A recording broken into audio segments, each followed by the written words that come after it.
Theophilus Anani, so the best media school in Ghana there, and a too much multimedia college.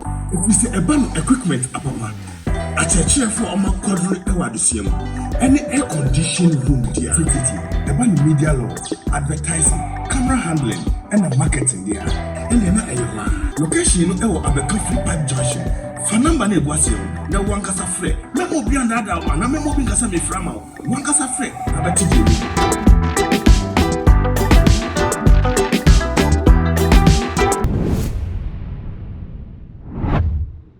abusia for some kaya nansenya yenya ntiese last week yenya ntiese blogger bi e friend Bom Shelly anode yenua ba sewa am here ne won samsam bi ebetututu edwa amama fododo na kasa efa ho se abayiwe yi nipa yi oye ne sade o de mpa na abayiwa na aye na enam so nipa no ana se blogger no egu abayiwa ne nim asesa na nsem obekan ne de chese bebre kwa ana de se abayiwa no kwa yesusu se bia ne shape yi kura no onenam ne mama fo sika so mpinifo ibi musika so ana odejeje edi create sa shape na won no no ebimu so so say asam ne be pie mu yenya ne tie say ba ku bi kura oje obisika anka oje about 20k ni na so de be fixe ne se emu de bebre ne de se won ankasa aba be react wo ne Instagram page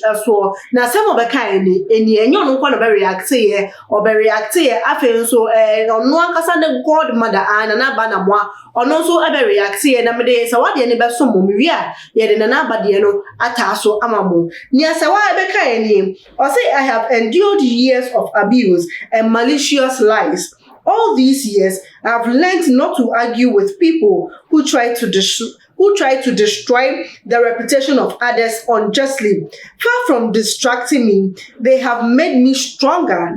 To the many who have reached out to show concern, I am very much grateful. And then asama sawa I'm here at the batu ja ni Instagram page as well. Na etweni hu say na do fodo na ebe react celebrities ahodo na enim ni na ebe react efa nia obe post no eho na emu no ye hu say comment bi ebe pie mu atese me pese me nya kwan etimi ekinkan sa comment ni na emamo ba ko de ne de ebe pie mu no say or say, not anyone spoiling your reputation. And on every year of the 90s, or the other kind of say, not anyone spoiling your reputation. These are facts. That's what you guys have been doing for real.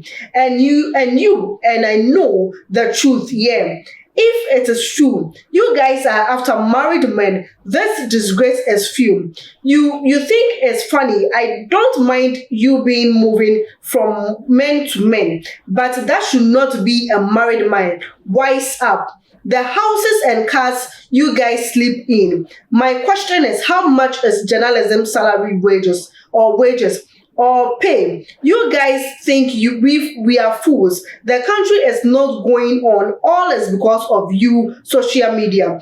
So-called slave queens, cause you guys get these cards from politicians. Now, in Sabah so bekasa, also need your back trying to say, what doesn't kill you makes you stronger. I am glad you are fine, even if you did to those haters and so. Say no to emotional abuse. Obviously, dear few more. Say one year. All this can't be lies. At least you have made Ghanaians waste internet data. And then obedient Princess Dikabli, or also the Abachuana said, what lies are you talking about? The WhatsApp messages or what? You have not been forefront with Ghanaians. You were in a relationship with people's husbands. You have been doing that since your Methodist University days and still hasn't stopped. Then so utie a year about your day in the question. Onim se wakakra because o share ne school mun se mo da ba betu dani ni adie e tire so e bia no yo bia obey no mono and obi so be reply abayewe de ya nipa na some of kind say is this a crime obi so de bisa say you are crazy if she owes you any forefront come and collect and no in some to say ankofo hudo na ebetro efa sewa ni post na eho na ansa na ye de enkomo ni ebesi yenkongotie sewa ne godmother na naba na moani o kan no ye ba ni aka ni amede baso mu. Over 1,000 people have put into Sewa's Instagram. Well, they think Sewa is going to respond to the stupid, trashy, irrelevant nonsense out there that is occupying the thoughts of useless people. No, we have better things to do with our time. Thank you. Yeah. Oh yeah, vibe, I'm fine. How was the vibe? Now that vibe is almost getting the same. Vibe. VYB for vibe. No, says this one. It's like those who send high and they spell high as HY.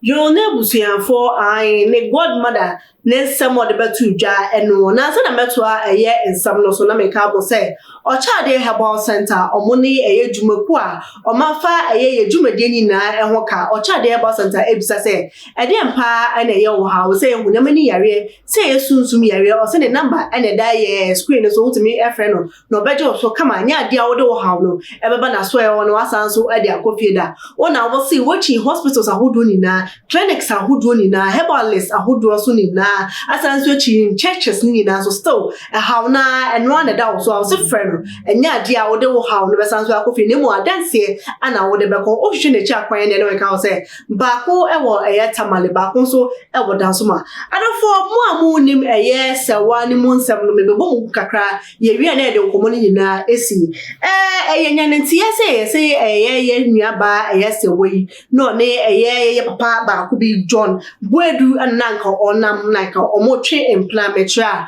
na ye nsem ne be pie mu ye nya ne tie say ye wa pay owo HIV a wasanso e de ma sewa eno na asem be pie mu tse na sewa ene ye papa yi e da tse onam so enya HIV esem ba ko so be pie mu ne say ye papa kojo ponkroma ai onu ye minister of information o sanso ne sewa esanso e twe impla na ye be pie mu no ye se sewa sanso e de ne panties eno ho kaka ho kura ese ne ma ye papa yi asem ba ko be pie mu ne say ye papa yi sewa etimi je no ho sika pudo 15k say oni nyina so o de kwakoye de fix ne sensem ni de tse bebre na ye papa ba ko bi so ne din e be pie mu ono abo na pompenifo na nkasa ana na ye bobo mudi ono abo na ponso ni din be pie mu a ye twa say ono nso sewa e person ko bu no kon ana so de ni ti esi from ni nyina ne say sewa e ko ka say onyem e ma ye papa yi na o pe 20k no da kwakoye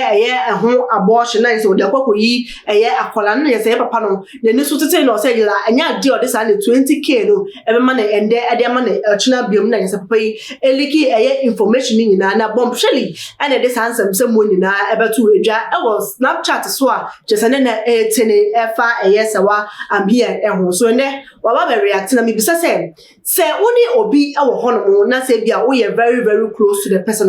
Is it right for you to try to disgrace the person because the person is growing up and I say bia the success level no ko wani ma na no na ni nebetwe adua ba so sampa.